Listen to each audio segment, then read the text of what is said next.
Seja bem-vinda, seja bem-vindo, seja bem-vinde ao Novelólogos, Ofício da Emoção. Para você que adora um folhetim, que curte um melodrama, que gosta de chorar no sofá, abraçado na almofada, no travesseiro, que adora o principal produto de exportação e de consumo interno desse país, junto com o futebol. E hoje a gente vai conversar com um cara que eu adoro. Eu sou suspeito, eu poderia ficar aqui uma hora elogiando, vou elogiar só um pouquinho, porque é um cara que tem muita escuta, é um grande ator, é um cara sensível, que entende o ofício como pouca gente, e eu tô falando de um ator jovem, é unanimidade. Para mim, ele é o Tony Ramos da geração dele. Bem-vindo, Daniel Rangel, muito obrigado por estar aqui com a gente. Caramba, que recepção, já começamos assim, obrigado, meu amigo, um prazer estar aqui com você. É sincero, de coração. Eu sei que é, a gente, muito tempo, eu inclusive vindo pra cá no caminho, eu passei na rua da minha antiga casa aqui, que era mais pertinho da Cal, e vai passando um filme assim, né?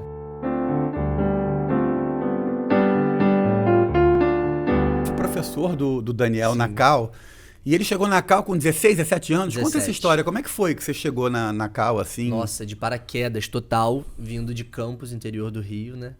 E tinha acabado de me formar no ensino médio e vim sem conhecer ninguém. Não conhecia ninguém no Rio, nunca tinha feito teatro, então não era uma coisa de, não, eu tenho aqui uma experiênciazinha de escola, de igreja, que eu fiz teatro, porque geralmente tem isso, né? Eu não tinha nada. Então, assim, Nelson Rodrigues, quem? Stanislavski, Stani o quê? Então a Cal foi realmente o ponto de partida, assim, né? Pra descobrir o que era teatro, o que era a arte como um todo. E isso da novela, da TV aberta, é muito especial porque antes de conhecer o teatro eu conhecia a televisão. Porque em Campos não tinham muitas peças de teatro, não tem museu, não tem, sabe? Então minha forma de contato com a arte era através das novelas. Era sair da escola, chegar em casa e ver Malhação, novela das 6, das 7, das 9 e o Jô.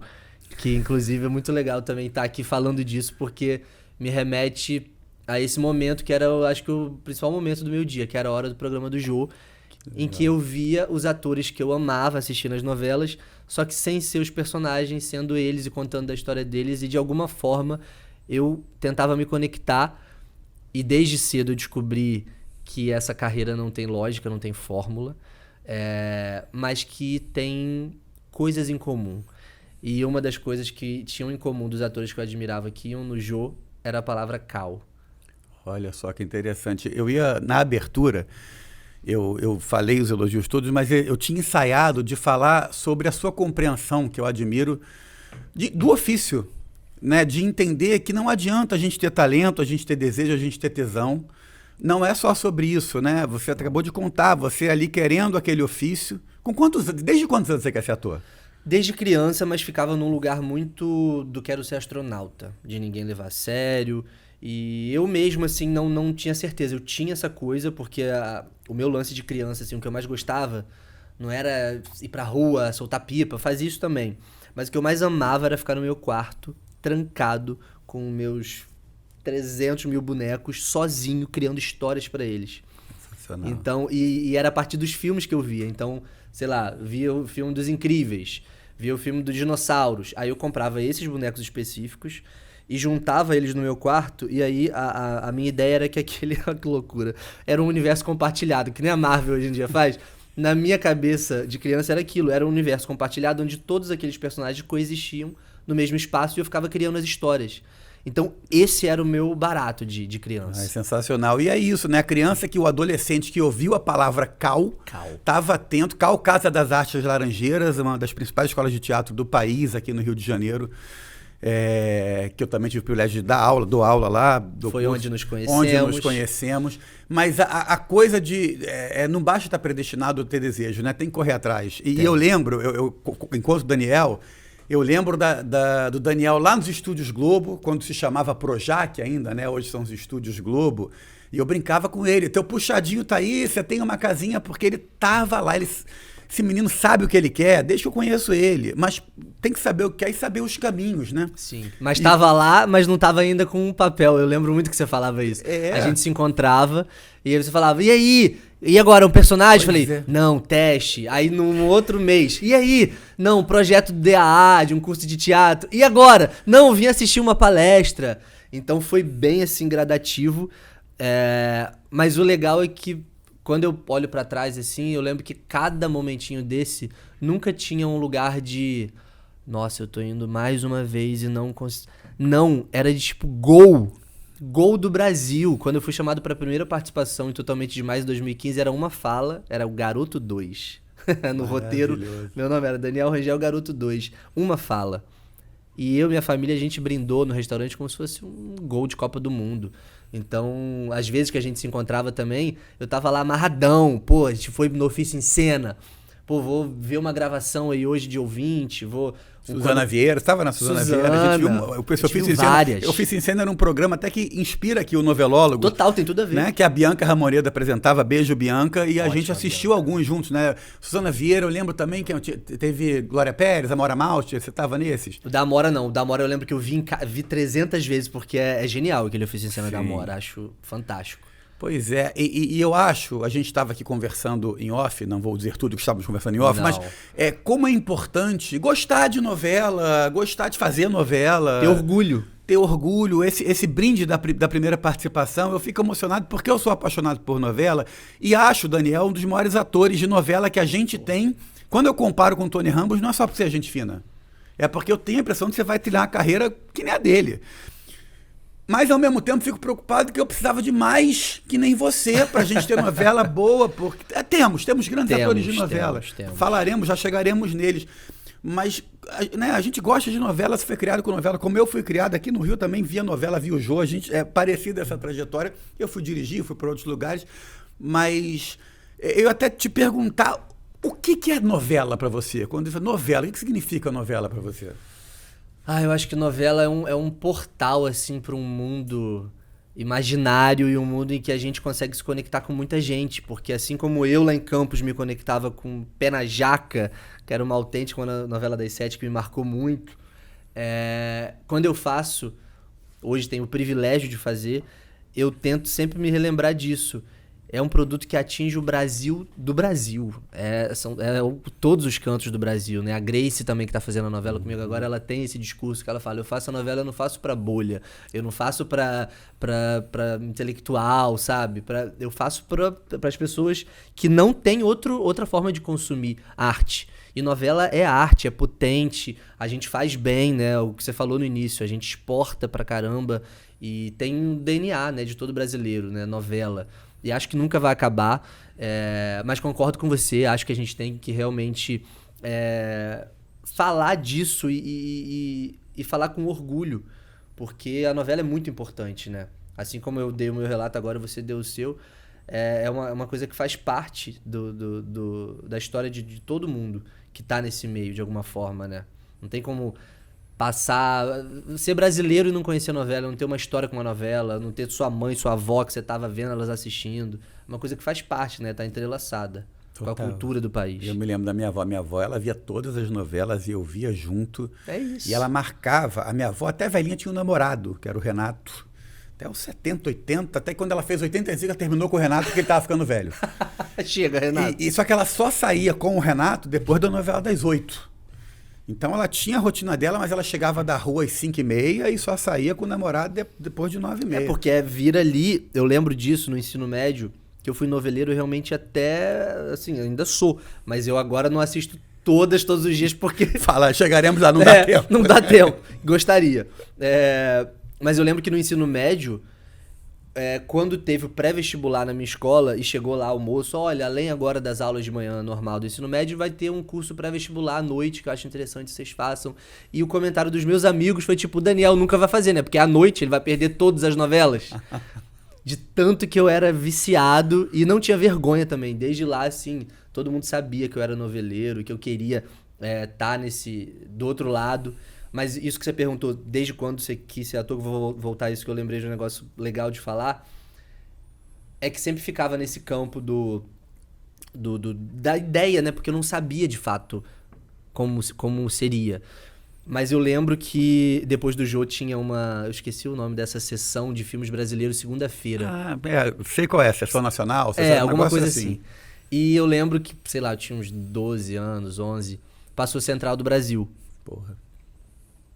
E aí ali foi um divisor de águas, assim, que eu nunca vou esquecer, porque eu lembro que eu tava chorando 4 da manhã em casa, tendo que acordar no dia seguinte pra aula, mas eu tava tão tocado, feliz, emocionado, tava sentindo um monte de coisa que eu nunca tinha sentido, atravessado, e eu falei, cara, eu quero fazer um dia, poder ter o privilégio de fazer outra pessoa sentir o que eu tô sentindo agora assistindo esse filme. Você já trabalhou com o Walter Salles, não? Não. Valtinho, por favor. Valtinho aqui, Daniel Rangel, vou fazer essa ponte. Nossa. Pra mim, o maior filme brasileiro da história é Central do Brasil. Pra mim também. Porque Cidade de Deus eu amo, mas eu não sei se é um filme brasileiro. Mas Central do Brasil, né? Nossa, eu te entendo. Sinto isso também. Que incrível. Não, total. Vou chegar um pouquinho no ofício da emoção. Vamos. Você que está aí no frescor, está emendando novela atrás de novela, como os atores de novela fazem, na verdade, novela tem isso, né? Eu não sei qual rotina foi pior, se tá difícil, família, tudo agora, né? A gente estava falando que tá cheio de texto, mas você também fez o Amor Perfeito, que você tinha muita cena, e a Malhação, não sei porque a Malhação tem um dia menos de capítulo. De segunda a sexta, mas né? assim, conta um pouco uma rotina difícil, não sei, até qual novela você acha que foi a rotina mais complexa, maçante, e que rotina é essa? Para quem tá entrando no ofício, quem quer trabalhar com isso, fala um pouco. Eu acho que você foi muito esperto nessas 3 referências, porque realmente, se eu olho pra minha carreira, foram as 3 que realmente mais... Eu falei assim, caraca, é um ofício, são muitas horas. E as 3 por motivos diferentes. Isso que é legal da nossa profissão, né? Porque a cada trabalho é um recomeço. A Malhação foi o meu primeiro papel de destaque, assim, um protagonista. E 284 capítulos. Gente, 284 capítulos. Hoje em dia, uma novela longa, 190 capítulos, já é super longo. Eles não tinham Malhação pra botar no lugar da sua, não. Isso é um spoiler que eu sei. Eles não tinham. Aí eles já estica, mas teve isso mesmo. A gente tinha uma previsão de acabar, esticou mais um mês e meio. Mas assim, 284 capítulos, galera, pensa isso. Eu acho que é um do top 3 de quantidade de capítulos da Globo. Eu não tenho esse numerizado, vou pesquisar, depois até posso enxertar aqui, mas eu acho que é um dos 3 mas maiores. Eu acho que porque assim, até hoje, sempre que eu falo isso lá dentro, peraí, o quê? Até a Daphne e a Ana Ricardo que estão fazendo comigo agora e fizeram a Malhação das Five, um puta sucesso. Quando eu falo esse número, elas se assustam, porque a delas eu acho que foi... A audiência da história de Malhação foi a delas, Foi. Mas deve ter sido uns 180 e pouco. Por aí.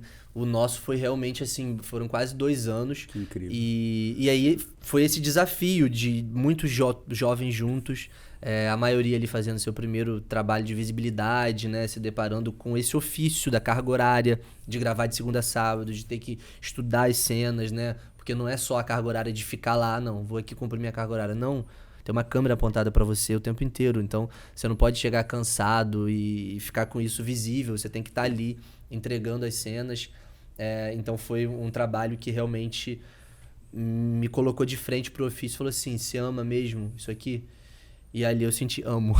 Foi o mais denso, você acha, de quantidade de trabalho? Não. Que eu falei dos 3, você vai falar um pouquinho dos 3, mas o Malhação de Malhação, acho que pela duração. Mas Amor Perfeito, eu acho que foi um desafio gigantesco, porque era época, era advogado e eram temas muito densos. Então foi uma novela assim que eu tive que estudar muito, porque chegavam os textos, eram bifes e bifes. O Júlio, né, o meu personagem, ele tinha também a coisa de ir recontando a história pro público, né? A gente que é fã de novela, vocês estão assistindo também sabem disso. A novela tem que ser tem que ir relembrando o espectador que chegou agora, que perdeu um capítulo ou outro. E tem personagens chaves em cada novela que são responsáveis por recontar a história. E o Júlio tinha muito isso. Eram muitos bifes trazendo informações importantes assim do arco principal, da Marê, né, da Camila Queiroz, maravilhosa, que eu contracenava muito. E com palavras que eu nunca tinha visto na vida, olha que doideira. Porque é isso, um advogado anos 40. Então eu me deparei com termos que eu tinha que pegar, não o dicionário, né, mas o Google, e pesquisar o significado da palavra e colocar isso, porque é isso. não é só você, descobrir o significado, tá? E como que isso vai pra minha boca e soa de forma natural e convincente pro público entender, acreditar que é um advogado, comprar a história, torcer pelo personagem. Então foi um puta desafio, assim, mas... Júlio Fischer e... Júlio Fischer, Duca Rachid e Elísio Lopes Júnior. E arriscado, né? Quando você tem umas coisas, né? Eu trabalhei muito tempo, escrevo e analisando novela, tem uma coisa que botar protagonista preso é um perigo, porque aí o que o Daniel falou, outros personagens têm que movimentar a história e falar o que está acontecendo, o protagonista está presa. Exato. Você não vai ficar 30 minutos de uma novela no cenário da prisão. E foi exatamente o que aconteceu no início, na primeira semana de Amor Perfeito, não sei se você falou lembrando disso. Mas eu não sabia que era na primeira, mas eu sabia que tinha esse momento da Mari presa. A Mari ficou presa logo na primeira semana, e aí teve uma passagem de tempo, né? Eu fiz o Júlio primeiro com 15, 16, e aí teve uma passagem de 8 anos e ele surge na cidade já formado como advogado e ela presa.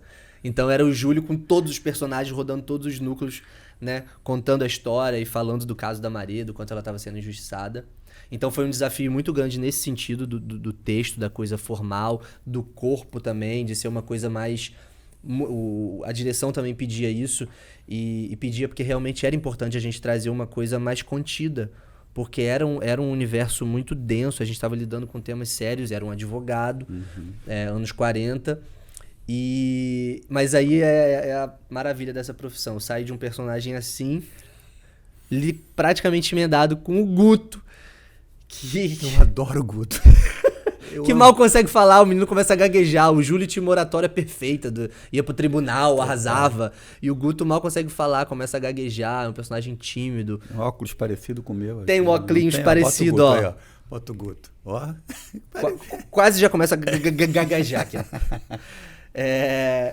E o desafio, acho que de Família é Tudo agora, tá sendo de, pela primeira vez...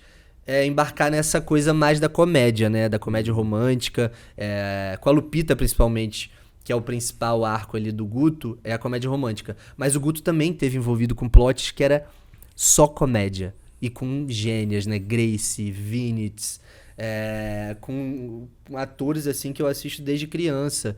E querendo ali entregar pra eles também uma boa cena, porque às vezes eu ficava fazendo a cena com a Grace e eu ficava, caraca, você é muito gênia. Só que eu não posso sair da cena, eu tô aqui.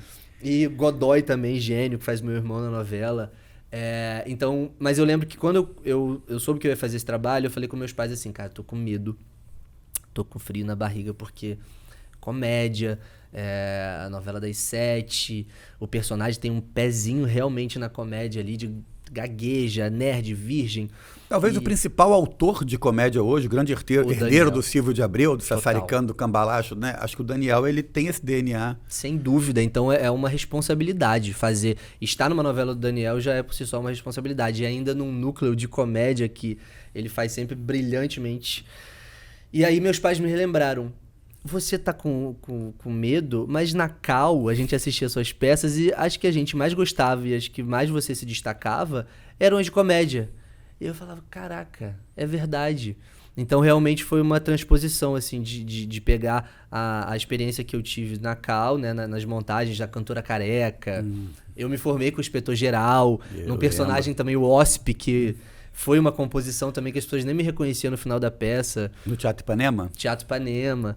Então, foi muito legal, assim, lembrar desses personagens e poder fazer a transposição para o audiovisual, porque é completamente diferente você fazer comédia no teatro e na televisão. Mas foi engraçado isso, meus pais me relembrarem, porque é isso, a gente fica tanto na pira de nossa, na televisão não fiz isso ainda, será que vai... Calma. E talvez não dê tempo, né? Essa coisa também de emendar, claro que não é seguido, mas o que eu percebo conversando com o pessoal, até mais velho que faz, esse modo automático ele é bom por um lado, mas às vezes é perigoso emocionalmente, né? Eu acho que a coisa do tempo, outro dia eu fui gravar um negócio com o Cauã Raymond, gente finíssima, mas você vê que chega uma hora que ele tá doido para acabar aquilo, e independente, tá cansado e emenda, é um lugar, isso que eu acho mais difícil mesmo. E ao mesmo tempo é delicioso, né? Na verdade, porque a gente fica viciado, eu tenho certeza, né? Que não, porque eu contrato o dinheiro. Claro que é bom de ganhar o nosso dinheirinho, claro. O boleto tá pago, mas é delicioso, né? É muito, é viciante. A gente fica instigado, a gente fica querendo, né? Isso, às vezes bate um cansaço, mas você fala, nossa, mas eu tô com essa cena, eu esperei tanto pra fazer essa cena. Eu lembro dessa sequência agora que Não sei quando vai ao ar, mas enfim. Talvez a novela já tenha acabado, mas certamente será a última que você fez. É isso. Mas teve uma sequência dessa novela do Guto e da Lupita na mata. E a gente gravou, teve um dia que foram todos os itens, às 11 horas de gravação, a gente numa mata com chuva. 11 horas de gravação, 11 horas. Escutaram, né, officers? Molhados, encharcados, com roupa encharcada. Eu batia queixo, meu pé tremia, minha mão tremia. Então era uma coisa física mesmo, de estar ali assim, meu corpo tá exausto e eu tô tremendo, mas eu tenho que me conectar aqui na cena. É um momento muito esperado. O meu personagem demorou 115 capítulos pra conseguir se declarar. Então, foda-se o seu frio, sabe? E aí a gente também se desafiar nesse lugar. Porque é isso, tem os fatores externos também que às vezes influenciam. E isso é engraçado.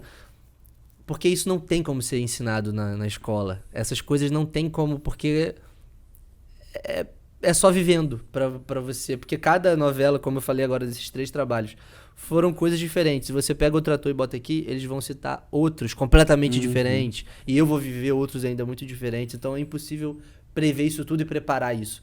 Então são coisas que você se depara quando você tá já no trabalho, no dia. Boa. E aí, é isso. Tô tentando arrancar a dificuldade, Daniel, mas é isso. Gosta tanto do que faz, mas eu queria que você narrasse, falando do ofício, não uma semana difícil, mas uma semana normal de uma dessas 3 novelas. Eu digo assim, o seu tempo. Eu acordo, eu tomo café, eu decoro o texto. Uma rotina normal. Não vou, Daqui a pouco eu vou te perguntar uma difícil. Mas me fala uma uma normal. Nosso roteiro sai quinta-noite, no máximo sexta de manhã, com o cronograma da próxima semana. Eu tento pegar o domingo, que é o nosso único dia de folga garantido, pra pegar todas as cenas da semana. Agora a gente tem o Eva, que é um aplicativo da Globo maravilhoso, inclusive. Obrigado, TV Globo, por ter criado o Eva. Porque tem alguns atores mais veteranos que não gostam muito do Eva. Acho que são apegados, eu entendo. Mas o Eva, por exemplo, antes de existir o Eva, eu perdia muito tempo decupando as cenas. O Eva já vem decupadinho, grifado. Então, assim, facilita. Então, no domingo eu pego o Eva e vejo todas as cenas da semana. E aí organizo. E aí são quantas cenas na semana, mais ou menos? Vamos. Isso varia muito. Você perguntou numa semana normal, né? Normal, uma semana na média. Uma semana normal, gravando, vamos botar aí 4 vezes na semana, umas 40 cenas. Entre 40 e 50 cenas, então. Tá, uma beleza. Semana normal. Aí você tá lá, então, no Eva, domingo. Tô no Eva, domingo, decupando, estudando as cenas, e ali eu vou fazendo um mapeamento de quais são as cenas mais difíceis, que vão me demandar mais estudo, mais tempo, mais atenção. E as cenas que são mais de passagem, cenas mais tranquilas, assim, de fazer. E aí vou pro dia a dia. Aí começa, segunda-feira, aí o horário de chegada, sei lá, 11 da manhã. Então eu vou acordar. E essa novela também, tava até falando, eu vim pra cá dando uma entrevista no carro, porque é isso, a gente, entre uma gravação e outra, a gente tenta enfiar tudo. E aí estavam me perguntando da coisa da atividade física. E em Amor Perfeito eu não tava conseguindo mesmo, porque assim como Família Tudo, também gravava de segunda a sábado e tinha esse desafio muito grande do texto, e não tava conseguindo me exercitar, não tava. Agora eu encaixei, eu falei, não, eu vou encaixar. É o que você falou do Cauã. O Cauã faz um protagonista atrás do outro, eu gravo de segunda a sábado, tem demanda de publicidade. E também treina e faz. Tem que permanecer gostoso todo dia, fortão, malhado, mas tem que cuidar do corpo, da mente. Eu sinto minha saúde mental, assim, fica muito atrelada à atividade física. Então, eu botei isso como meta.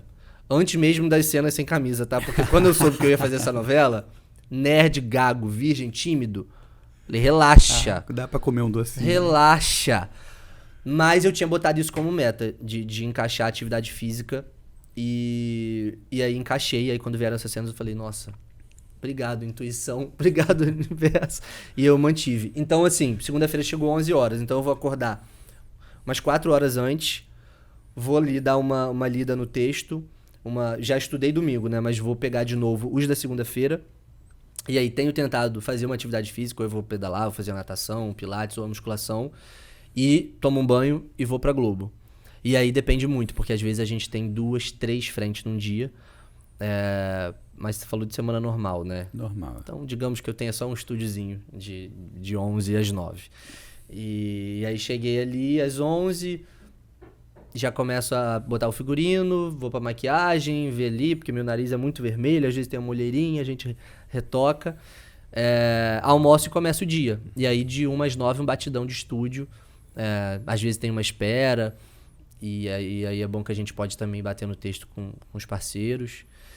Essa é uma semana normal. E é decorada dia a dia, né? Cada dia você consegue decorar tudo domingo junto com Eva? Então, no domingo eu dou nessa estudada, já absorvo bastante. Eu não tenho muito problema com decorar, não. Graças a Deus. Porque é uma coisa realmente... Mas eu escuto muito isso principalmente quem faz muita televisão, é um exercício, né? A gente fica treinado e eu lembro que quando eu fiz A Vó e a Boi emendado com Malhação, o Silvestrini falou isso na primeira reunião, assim, porque eu acabei a Malhação sexta e comecei a gravar A Vó e a Boi segunda. Isso é impressionante. E aí... A Malhação de 284 capítulos, a Malhação suave. Não, e A Vó e a Boi era... bifes e bifes, era eu quebrando a quarta parede, além de fazer assim. 320 capítulos de uma vez. Mas aí eu lembro que o Silvestrini falou uma coisa que é verdade. Ele falou pros outros atores, né? Ele falou, tem gente aqui que tá sem fazer televisão há 2, 3 anos.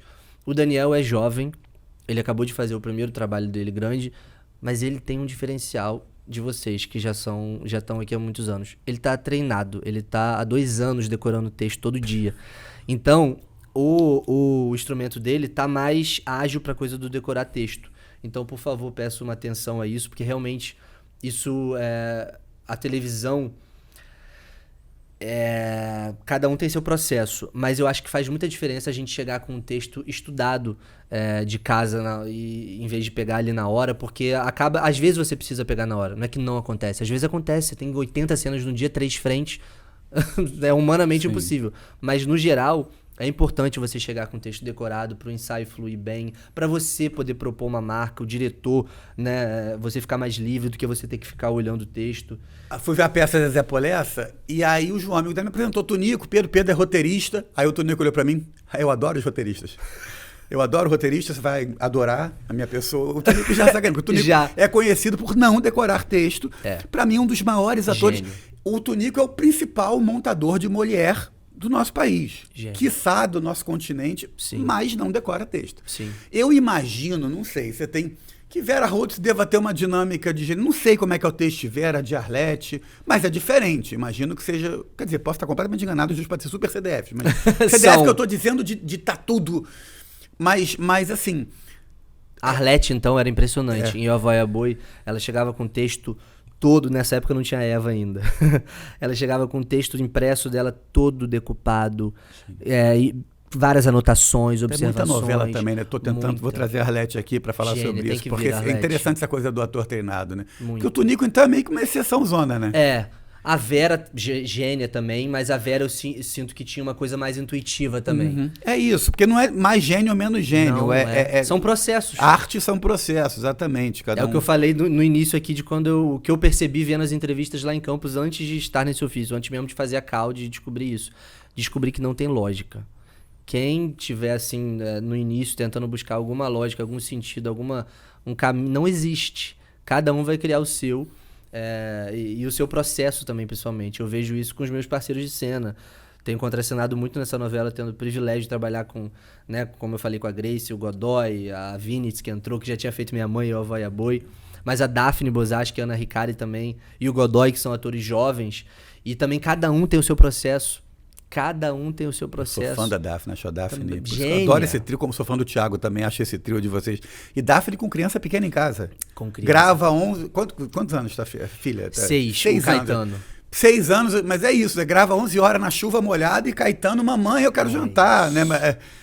Acho de uma guerreirice. Não, ela é gênia e é legal ver os processos. Assim, a Daphne, por exemplo, ela é muito ligada em continuidade. Então ela sempre sabe tudo. Às vezes a gente escapa uma coisinha, ela tá muito sempre com o arco da personagem e dos parceiros de cena dela, então ela tá sempre ali. Não, nesse momento é porque a gente tava não sei o que e veio de não sei o que e vai pra não sei aonde. A Ana também tem a coisa que eu via na Arlete e o Avoia Boi, de chegar com um texto todo colorido e cheio de anotações, observações. O Godoy já é mais intuitivo, que é onde eu me identifico mais também, que é um pouco a minha praia. A gente cria muita coisa junto na hora, assim. Legal. Ou chegamos pra gravar, tem uma sequência difícil, no camarim a gente já descobre um monte de coisa, e aí no set propõe pro diretor. Imagino que os diretores tenham que ser parceiros também e compreender esses processos, né? Acho que é fundamental, né? Total. E a gente também entender, porque cada diretor tem o seu estilo, né? A sua pegada. E dentro de uma novela a gente tem, às vezes, 5, 6, 7 diretores diferentes, e não necessariamente eles estão com a mesma pegada de direção, né? Tem um conceituamento ali que geralmente parte do artístico de chamar os outros diretores que vão trabalhar na novela, mas cada um tem sua marca. Assim como nós atores, cada um tem seu processo, os diretores também têm formas diferentes de dirigir, né? E a gente tem que ir se adequando ali, e é dia a dia. Eu percebo muito isso. O audiovisual sempre, todos os trabalhos que eu fiz até hoje no audiovisual, sempre tem um momento que fala assim, gente, não vai dar certo. Tipo, todas as equipes surtando, assim, não vai ter como. Mas no final sempre dá certo. É impressionante, assim. É isso que eu ia te perguntar, né? Não citaremos nomes. Então você falou de Daphne, de Ana, de Arlete, de Vera. E quando é ruim? Já teve, né? Quando chega ator que não... O que você já passou de perrengue por causa de colegas, assim, sem citar nome, mas Sim. Que de ruim que já aconteceu? Fala um pouco também da experiência contrária. Olha, eu confesso que eu tento passar um pano às vezes, porque eu já trabalhei com pessoas que ouvi assim, não, você vai contracenar com fulano, a fama dessa pessoa é disso, disso, disso. Aí eu já ia, será, gente? Vamos ver como é que vai ser comigo. Mas aí eu chegava, e aí um dia a pessoa tava ótima, e no outro dia a pessoa não cumprimentava. Mas eu também, assim, tento passar um pano e falar assim, cara, não sei o que houve nesse dia dessa pessoa. Teve um outro dia que foi legal, nesse dia não. Agora, se é uma pessoa insuportável todos os dias... Já aí, teve isso? Todos os dias Todos não, os dias graças não. a Deus, não. Mas tiveram pessoas assim, de momentos... Pessoas que oscilam, né? Mas entregavam a cena... No pessoal era complicado ou misturava? Tá? Chegava no dia ruim, não entregava, não decorava, não sabia, não, dava às vezes, trabalho. porque isso às vezes tá muito associado, né? Entendi. E aí a gente tem que jogar com o que a gente tem ali no dia, né? É o que eu te falei, dia a dia. Então, são os desafios. Mas graças a Deus eu tive, não é nem encheção não, eu tive a sorte, o privilégio de trabalhar. Quando eu olho pra trás, assim, a Camila Morgado, minha mãe. Nossa, Camila Morgado. Imagina!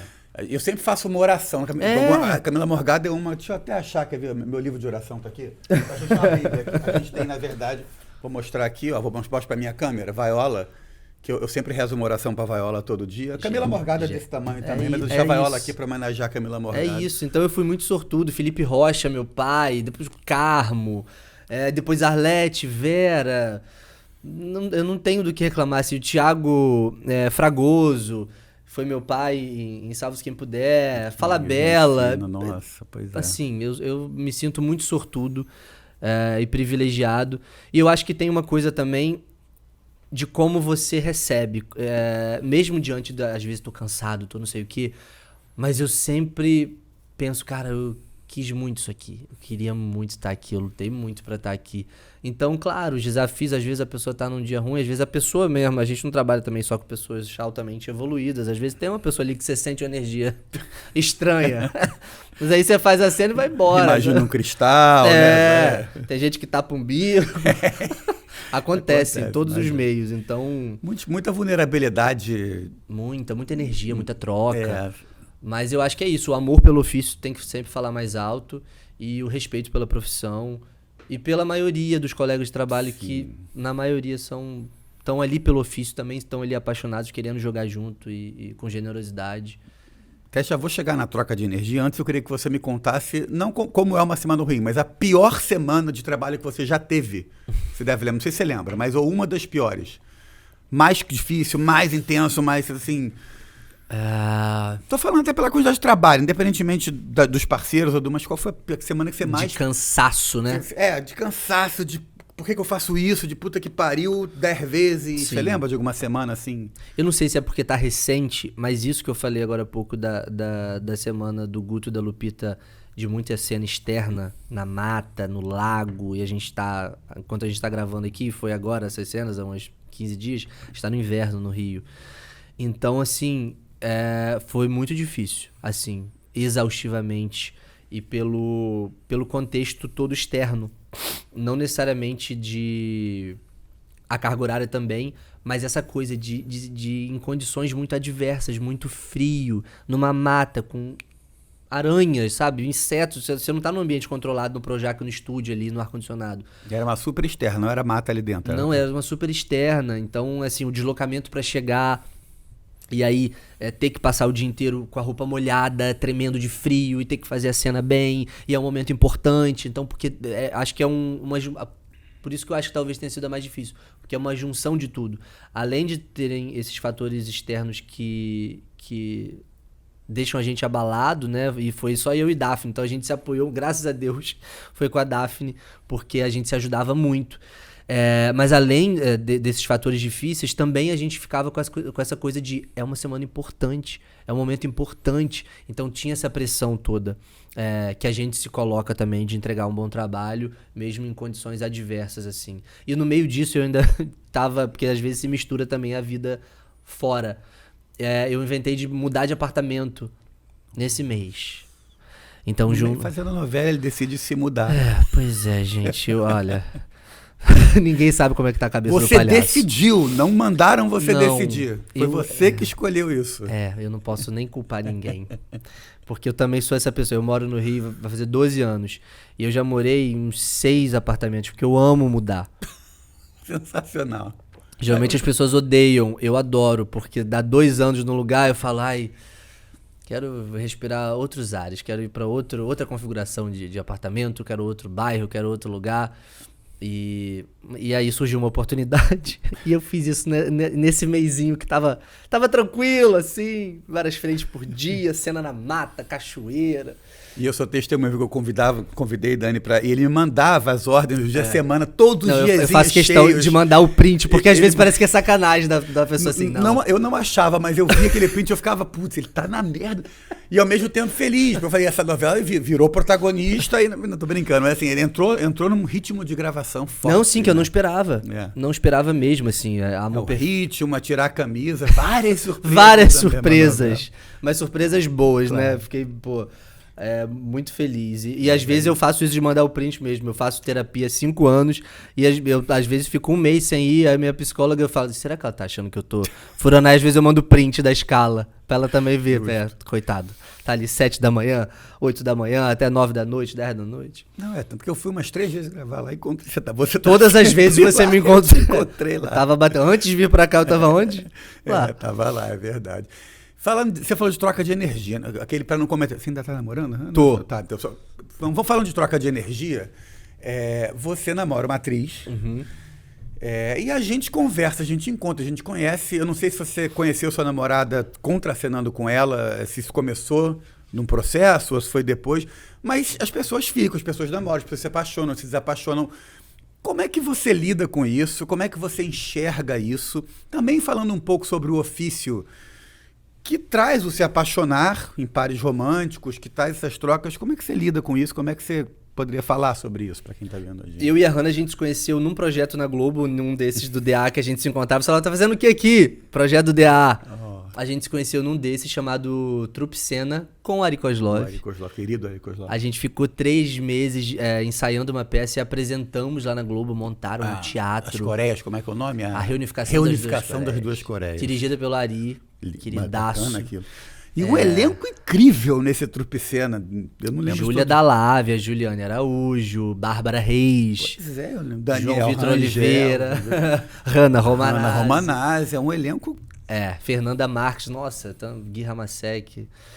Um elencaço, assim. E aí a gente. E engraçado, porque você sabe bem da minha trajetória, de como eu queria o espaço lá, de poder ter o privilégio de trabalhar na Globo. E esse foi o primeiro projeto do DA mais longo, não foi uma semana, 3 meses, contratinho. E eu tava focado 100%. Porque era também uma peça para ser apresentada e os produtores de elenco todos iam assistir, alguns diretores, roteiristas, autores. Então eu tava 100% focado em... Né, eu sempre fui vocacionado, mas lá eu tava mais ainda.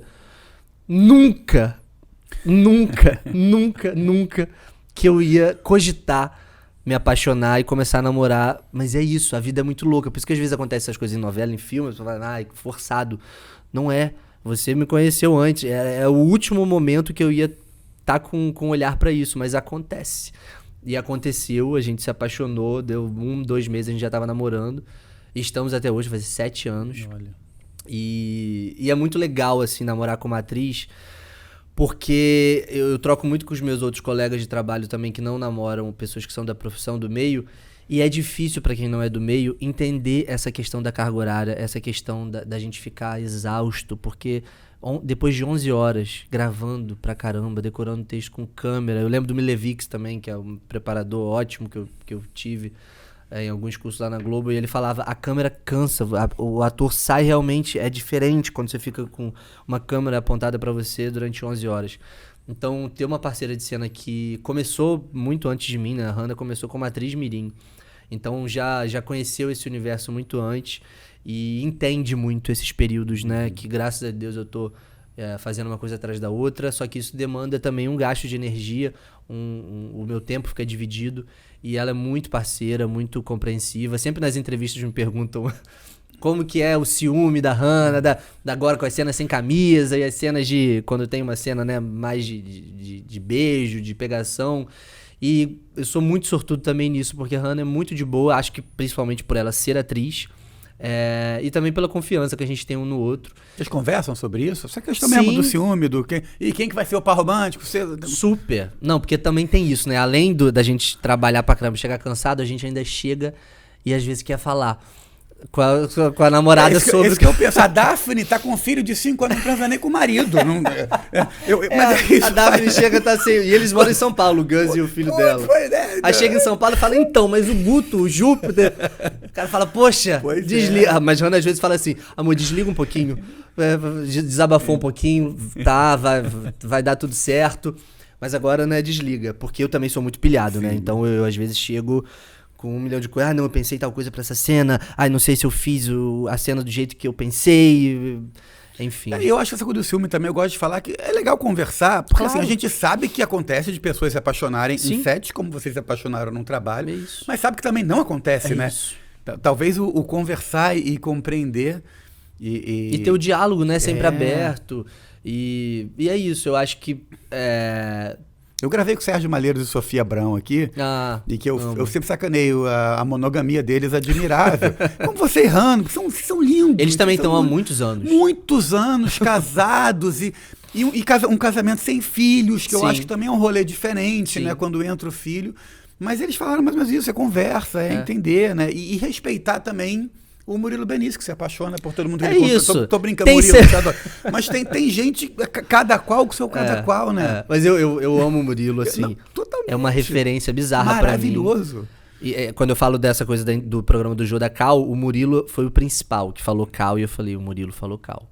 Eu falei do Tony Ramos, mas você tem um caminho Murilo aí também, ainda mais fazendo o humor agora que você tá fazendo, me lembra também Pé na Jaca foi a novela que eu acho que mais me marcou das 7, e o Murilo fazia um nerd gago de óculos. Falava, Vanessa, e eu imitava ele na escola, minha irmã até hoje fala. E agora eu tô fazendo a novela das 7, um nerd gago que usa óculos, só, então tá vendo? Obrigado, universo. Mas o Murilo é um dos caras que eu olho assim e me inspiro. Mas eu tava ouvindo um podcast dele falando dessa coisa das parceiras, e ele falou uma coisa tipo assim, não, porque o difícil é não se apaixonar, porque a gente só fica lá, são 300 mil horas lá, com a parceira de cena. E o Cláudio Gonzaga, que tá fazendo a novela comigo agora, que é roteirista também, agora é ator, tá fazendo a novela com a gente, ele falou que tem, não sei se é uma piada ou uma coisa que ficou marcada, de um casal que fazia par romântico numa novela, começou a se apaixonar, e aí terminou a novela e falou assim, pô, se alguma coisa perdeu, assim, o estalo. Aí o roteirista virou e falou assim, é porque eu parei de escrever pra vocês, né? Isso acontece também. O cara parou de falar as coisas bonitas, ela parou de retribuir. Então, tem o Murilo, e máximo respeito por você, Murilo, mas também acho apaixonar é lindo, né, cara? Acho que não tem nenhum problema. Eu me lembro que, eu acho que era no Avenida Brasil, que eu brinco que às vezes é o texto, às vezes é a música. E outro dia eu gravei com Péricles, E aí quando o Pérez começou, eu me apaixonei tão de repente, feito um menino inocente, que era o tema do Tufão com a Nina, eu falei, bicho, você tá contracenando como é incrível, com essa música... Entra Periclão aqui! Entra Pericão, pô, é só você que faz o sol nascer, pô. Eu me apaixono pelos dois. É isso. Eu ia falar, porque o Denis Carvalho, por exemplo, é um que eu já acompanhei, eu não sei se todos os diretores, você já teve com mais diretores que eu, mas que muita você não bota a música, tema do casal, não sei se o André faz isso, se o Fred faz isso, mas a música, o texto, né? É um clima ali, né? O André fazia muito isso, o André Câmara, que dirigiu em Amor Perfeito, no teste do Júlio, inclusive, foi uma coisa que me ajudou muito. O André é um diretor muito sensível, e eu lembro que quando eu cheguei pra esse teste, eu tava nervoso pra caramba, Bruna Linsmeyer ali, então tava, né, uma responsa, e ele criou uma ambientação assim no lugar de silêncio, de calma, da música, botou uma música, era uma orquestra, uma coisa que remetia aos anos 40 e me levou, sabe, eu me teletransportei para aquele universo e sinto que o teste fluiu de uma maneira boa, muito por conta da música também, porque é um estalo assim, né? A gente que é artista, o sensorial fica aberto. E aí, com estímulo de música, às vezes você se conecta. O Fred também, em Salve-se Quem Puder, eu lembrei agora, uma cena com a Valentina. Foi a primeira vez da personagem da Bia com Tarantino. E também tinha musiquinha. Eles botaram a música, e aí, como não tinha texto, era um clipe, né, da primeira vez deles. Aí botaram a música e ele ia cantando no talkback. Tipo, agora... Por isso que às vezes a gente fala que é muito técnico. Porque ao mesmo tempo que tem a música, mas também tem a música e tem um... Então, agora a mão um pouco mais pra cima. Isso. Agora pega no cabelo dela. Então tem a parte técnica da coisa também que você é relembrado de 2 em 2 segundos, que é tudo muito técnico. Bom demais. Vou entrar numa pequena polêmica sobre audiovisual influencers, Big Brothers. O que você acha? Muitos atores reclamando, muitos atores falando coisas bonitas, como Baba Yoff falou um negócio recente que eu acho interessante, mas o que você pensa sobre isso? O que o Baba falou, assim, eu reitero, achei perfeita a colocação dele, e acho que qualquer coisa que eu tente falar aqui não vai chegar aos pés do que ele falou, então eu queria dar um RT no que ele falou. Mas eu posso falar agora pessoalmente da Rafa, que é uma pessoa que eu tô conhecendo, tô trabalhando junto, e vejo que desde a preparação ela tá muito esforçada, ela tá estudando, ela tá com preparador, ela chega cedo, passa a cena, e eu acho que o Baba também falou disso, né? Sempre existiu a coisa dos modelos, né, de ocupar esse espaço, e hoje eu acho que inverteu e agora não são mais os modelos, são os influencers. E eu acho que a questão é que tem espaço para todo mundo, mas os atores de ofício têm que ser valorizados, tem que ter espaço para que todo mundo possa trabalhar, não pode um ocupar o espaço do outro. Eu gosto de acreditar que tem espaço para todo mundo que se dedica, para todo mundo que corre atrás, que é bom e que é profissional. E é isso, eu acho que a gente não pode entrar também numa... Eu falei esses dias disso no camarim com o Godoy. Eu acho que às vezes a gente fica muito pautado, a bolha, em escolher alvos, assim. E a gente tem que discutir coisas que estão mais embaixo e mais estruturais, assim, que realmente estão, de alguma forma, prejudicando o universo que a gente trabalha. Então eu acho corajoso também, tanto o caso da Jade quanto da Rafa, porque são pessoas muito expostas.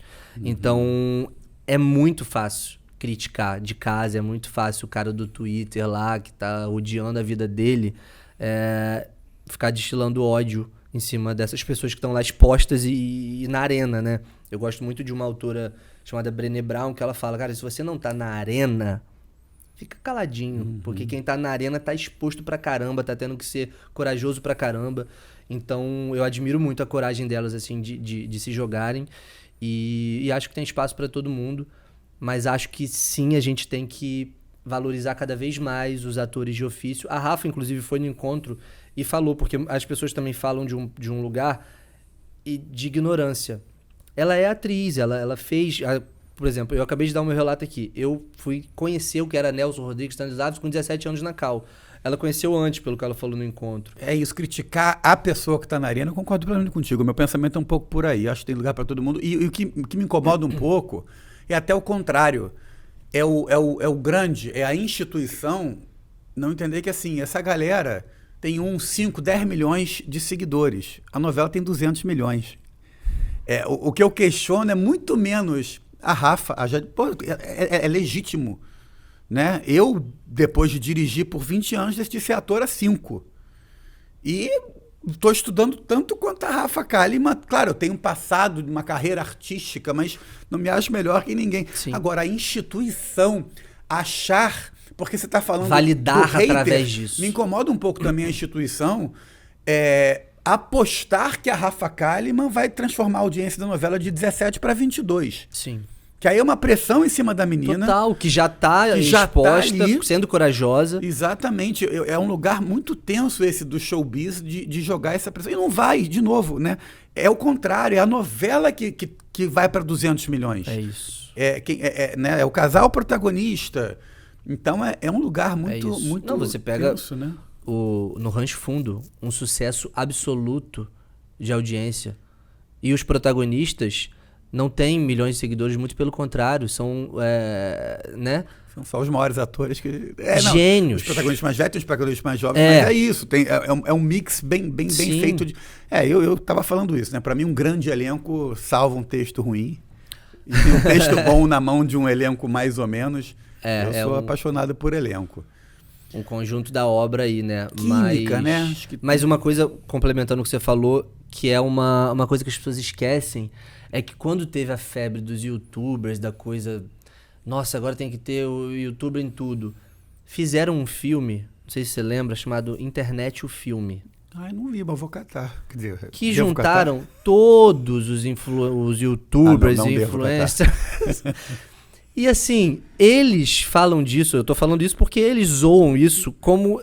Cara, o Rafinha Baixo falou disso. Não adianta você juntar todo mundo e achar que isso vai virar o Minha Mãe é uma Peça, sabe? Não é isso que vai reverter a audiência, não é. A gente tem o case, quando eu trabalhava lá na Globo, escolhendo novela e tal, que a gente sempre falava, não, a fórmula do bolo. Era ali 2018, 17... Bruna Marquezine bombando em todos os trabalhos que ela fazia, Marina Rui Barbosa. E a gente fala, pega a Bruna Marquezine, bota de antagonista, ou bota para antagonizar Bruna Marquezine e Marina Rui Barbosa, que isso vai ser um sucesso, independentemente. Aí fizeram Deus Salve o Rei. Que era isso, que a Marina era a mocinha, a Bruna era vilã. E não foi bom. Eu não vou escrotizar muito, mas assim, não foi legal. Não bastou botar as duas principais... os dois principais números da casa. Uhum. Eu acho boas atrizes, ótimas atrizes, Bruna e Marina, além de tudo. Mas acho que também se acharam que botando as duas na mesma novela, e não é necessariamente isso, tem que ter a química, tem que ter... São vários fatores, né? Né? Acho que nunca a gente pode se basear só de uma forma comercial, ou por número de seguidor, ou por uma demanda publicitária, porque é o que você falou, quem atinge 200 milhões de pessoas... é a TV Globo. Pois é, não sei. Só a TV Globo. O Pedaço de Mim é um exemplo disso na Netflix, né? Porque a Juliana Paes é muito grande, seguidores talvez, mas o Vladimir não é o cara dos seguidores, é um grande ator. O Felipe Habib também é um grande ator. A Malu Mader agora, entrando pra fazer Renascer, a repercussão que isso tá girando. Total. Sabe, as pessoas amando. E ela já falou sobre isso, ela não tem rede social. Então, o público, né, tá também querendo ver isso. Não necessariamente, eu concordo plenamente com o que você falou, não dá para validar a partir de números de rede social, porque não faz nem sentido, né? 200 milhões comparando com uma pessoa que tem 2 milhões de seguidores. Pois a janela está confusa. Com quem você ainda quer contracenar que você não contracenou e que você quer muito, assim, que você pensa, pô, podia... Quem que tá... Muita gente. O Murilo que a gente falou aqui, quero muito... Quero muito fazer um pai e filho com ele, imagina, vai ser... Vai ser bom isso. Incrível. Neto do Tony. Nossa, Neto do Tony, filho do Murilo. Nossa. Vou escrever essa novela. Por favor, já posso pegar a sua assinatura? Já prometi protagonista pro Serginho Malheiros, agora é você, Murilo e Tony, mas vou fazer... Aí eu vou adorar, né? Por favor, faça acontecer. Fernandona, eu tenho, muita vontade. Lima Duarte... Lima também é um dos que eu vi assim, uma entrevista dele falando da mãe dele, eu não lembro, foi alguma coisa, um quadro do Fantástico, eu acho que tinha, dos atores falando, uma vibe meio Ofício em Cena, assim. Me marcou muito, quero muito poder trabalhar com o Lima. E, pô, são tantos, né? Você tem vontade de trabalhar fora do Brasil? Assim, eu tenho curiosidade, eu não vejo isso como nossa, agora eu vou super focar em ter uma carreira. Tá a galera, assim, da sua idade, da sua geração, que tá meio que... Tem esse foco, visto, né? né? Não, eu não tenho isso como uma meta, não. Minha meta é muito mais me estabelecer aqui porque eu gosto de atuar falando... Não, desculpa te interromper, porque isso aqui é um guia das novelas da Globo, que ele vai... É que eu tô falando com você, tô pensando, a gente tem a biblioteca que ajuda. Mas deixa eu ver até que ano, quer ver? Ó, porque eu já vou dizer porque eu peguei esse livro. Vai até 2010. Então, o guia, deixa eu mostrar aqui, ó. Jabá da Globo, não estão pagando para isso, mas que eu vou falar, vai até 2010. O próximo guia desse é Daniel Rangel. Porque você olha o Fagundes e o Tony, por exemplo, que eu falo muito, que eu gosto muito, é uma novela atrás da outra que faz parte da carreira. Do ofício. E eu tô aqui falando contigo pensando que o próximo guia que vai começar de 2011 até 2050, né? É isso. Eu gosto acho que faz parte do ofício, né? Fazer várias... E quando eu olho, assim, realmente pra minha carreira, eu fico muito feliz, mas eu vejo que, assim, tá só no começo. Tem tantos personagens que eu quero fazer, tantos e tantos e tantos, né? Trabalhar com tantos autores que eu admiro, diretores, atores, que eu não consigo nem, assim... É o que eu falei, vai mais de um lugar de curiosidade e, claro, se acontecer vai ser ótimo. E me identifico até com a fala do Rodrigo Santoro, porque sempre perguntam isso pra ele, né? Foi uma coisa pensada. Ele falou, não, eu tava fazendo cinema nacional. De repente o filme foi pra festival internacional. Me chamaram pra fazer uma participaçãozinha lá, não sei o quê. Ele fez Lost, As Panteras. E era até uma piada. O que fizeram com o Rodrigo Santoro, as pessoas esquecem. Mas foi uma das coisas mais ridículas do mundo, porque ele é um ator genial, fazia papéis gigantescos aqui, claro. E quando ele foi pra lá, obviamente, começou do começo. Então fez As Panteras ali num papel que eu acho que inicialmente nem falava. Em Lost era um episódio. E aí começou a zombar dele, sabe? Pessoal de fora da arena, né? Gente, Brené Brown. Ela sabe. Leiam os livros dela. É gente de fora da arena. E o cara virou um gênio, super respeitado em Hollywood, né? Já era um gênio no Brasil e agora conquistou o lugar dele lá fora. Voltou pra fazer novela com a maior diária da TV Globo. Maior diária já paga para um autor. Chico? Foi em Velho Chico. Então é isso. Tipo, se acontecer, óbvio, maravilha. Mas eu tô muito mais focado em construir aqui a minha carreira e nos papéis... que eu ainda quero fazer aqui, nas parcerias que eu quero ter aqui. É isso. Bom demais. Sempre bom conversar com você. Poderíamos fazer 1, 2, mas aí a gente convida o Daniel em todas as temporadas. Topo. Bom demais. Muito obrigado pela presença. Muito obrigado por existir para a telenovela. Os novelólogos agradecem a sua paixão por novela, além de ser muito bom porque ratifica a minha e das outras pessoas que gostam, para esse produto. Até eu tô encerrando, mas eu tenho uma pergunta que eu faço, que eu vou adaptar para você. Eu pergunto, a novela vai acabar? Não vai, a gente pensa parecido, mas o que você vê de futuro para a telenovela? Vamos terminar esse novelólogos com a tua resposta, como é que você enxerga o futuro da telenovela? Acho que não vai acabar nunca, porque tá no DNA do Brasil, né, da história do nosso país. Eu acho que ela vai se transformando, talvez elas fiquem mais curtas. A gente já viu uma transformação, né? Se você pega, acho que foi Salve Jorge, que tinham 90 e poucos personagens, né? 97 personagens. Isso não é uma realidade mais hoje. Em novela, nem das 9, muito menos das 6 e das 7. Então eu acho que a transformação vai nesse sentido, das novelas ficarem mais curtas, talvez, com elencos menores, focadas mais em menos arcos paralelos. Eu acho que a transformação vai mais por esse lugar. Eu acho, né? E com você e muitas delas, muito Sem obrigado dúvida. pela sua presença, Daniel. Sempre um prazer falar com você. Orgulho ter e parabéns. Um pouquinho. Obrigado. Parabéns, eu adorei participar, adorei. Bom. É bom falar de novela, é bom falar de novela com quem gosta de novela e com quem tá assistindo que gosta de novela. É um prazer estar aqui. Vamos aí. Beijo. Beijo, até a próxima temporada. Até a próxima. Sucesso.